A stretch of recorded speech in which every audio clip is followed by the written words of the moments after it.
অগ্নি মানে কি জানো? অগ্নি মানে হচ্ছে আগুন।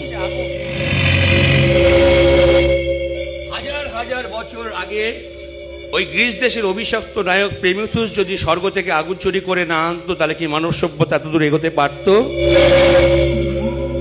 যতই তাল তাল সোনা থাক, আগুনে গলিয়ে না নিলে সেই সোনা দিয়ে গয়না গড়ানো যায় না বাবা। বিবাহ, অন্নপ্রাশন, পৈতে সব জায়গায় দেবে শুভ কাজে যেমন আগুনের প্রয়োজন হয়, তেমনি এক টাকার একটা দেশলাইয়ের একটা কাঠির একটা আগুনে গোটা সাম্রাজ্যটাকে জ্বালিয়ে পুড়িয়ে ছারখার করে দেওয়া যায়। কিন্তু এত রাতে তুমি আমাকে এইসব কথা শোনাচ্ছ কেন?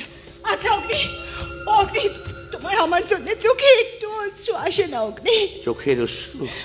তাহলে তোমাকে একটা গল্প বলি শোনো। একদিন একটা মোমবাতি জ্বলছিল, আর মোমবাতির পাশ থেকে মোমটা গলে গলে পড়ছিল।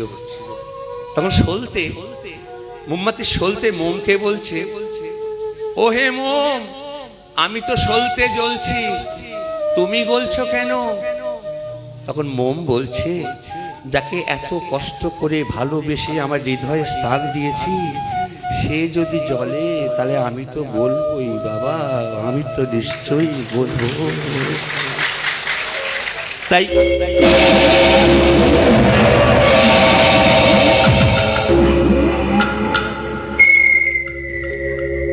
বাবা কি মোটা মোটা বালা, খোলো খোলো খোলো খোলো। না না, তো তুমি তুমি ওই ওই হারটা নিয়ে তুমি এখান থেকে চলে যাও। কেউ চলে আসতে পারে। কেউ আসবে? তুমি কেউ আসবেই, নাচতে পারবেই না। ওই যে তোমার বরটা যখন বেরিয়ে গেল দরজা খুলে, আমি দরজাটা ঢুকে ভেতর থেকে ছিটকিয়ে লাগিয়ে দিয়েছি। ও, তার মানে এটাই তোমার আসল চরিত্র। তুমি আমাকে বুঝিয়ে সুঝিয়ে এই বাড়ির বউ করে পাঠিয়ে আমাকে তুমি ব্ল্যাকমেল করছো। এভাবে বলো, এভাবে বললে আমি কিন্তু খুব রাগ করবো, খুব ভালো লাগবে। এভাবে বলি, এভাবে ভাববে। তুমি ভালোবেসে এসছো, আমি ভালোবেসে ছবিটা করবো, সিনেমা করবো, এভাবে বলা উচিত তো একটু। আমি জাস্ট দেখতে এসেছিলাম ছাদ থেকে চোখে যে এই ফুলসজ্জার রাতে আমার দোয়েল পাখিকে কেমন লাগছে, মায়েরই হেভি লাগছে, গোলাপি শাড়িটা পরে হেভি লাগছে। নারী তো নয়, একদম মনে হচ্ছে জগদ্ধাত্রী হয়ে গেছে তুমি একেবারে। আজকের দিনে না এই ফুলসজ্জা রাতে মনে হচ্ছে না এটা স্বপ্ন নিলে নয়, আমার এই ফুলসজ্জাটা। আর এই ফুলসজ্জা রাতে না দেখবে সব স্বামীরাই তার বউকে নিয়ে গায়, এই তোমার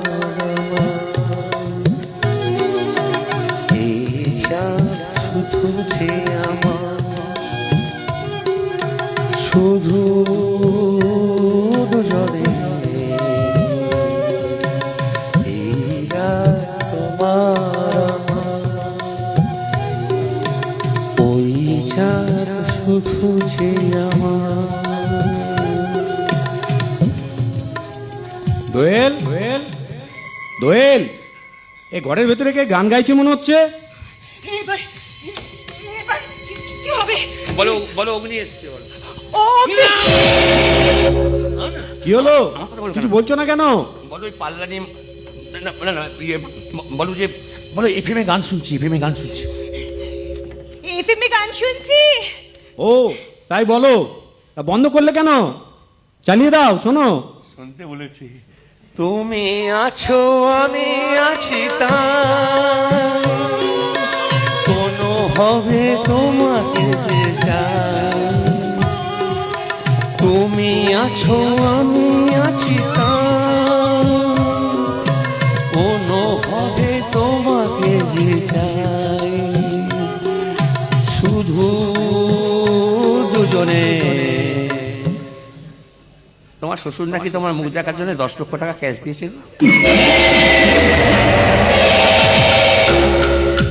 দিয়েছেন? ওটা আমি আলমারিতে তুলে রেখেছি। খুব ভালো করেছো। আলমারিগুলো তো তৈরি হয়েছে সোনা দানা টাকা পয়সা রাখার জন্য, খুব ভালো কাজ করেছো। চাবিটা নিশ্চয়ই তোমার কাছে আছে? না মানে মানে মানে কইলাম না, এই যাও তুমি নিয়ে চলে আসো। না, আনবো না। এখন আমি বুঝতে পেরেছি সেদিন তোমাদের কথা বিশ্বাস করে আমি ভুল করেছি। ভুল তুমি করোনি, ভুল আমি করেছিলাম, বেশি ভুল আমি করেছি। বিশেষ করে প্রত্যেক দিন ওই ভিলেনের পাঠ করতে করতে না খুব বোর হয়ে গেছে। না ভিলেনের পাঠ করো মানে মেয়ে পাচার করো, এই করো, ড্রাগস সাপ্লাই করো, লোককে খুন করো, রেপ করো, এই করো, বিচ্ছিরি ব্যাপার। রোজ এক জিনিস ভালো লাগে, সব জিনিস ভালো লাগে, জঘন্য ব্যাপার। আমি এবছর ভেবেছিলাম আমি ভদ্রভাবে থাকবো, ভদ্রভাবে সুস্থভাবে চলবো, মানুষের সঙ্গে ভালো ব্যাপার করবো। আমার বাবা তো নাটকে নিয়ে আমার নাম রেখে দিয়েছিল অগ্নিশ্বর। তোমার সঙ্গে আমার ভালোবাসা হলো, ভাবলাম তোমার সঙ্গে আমার 8-10টা বাচ্চা হবে, সংসার করবো, সুন্দরভাবে ভাগাভাগি থাকবো, সব কিছু করবো।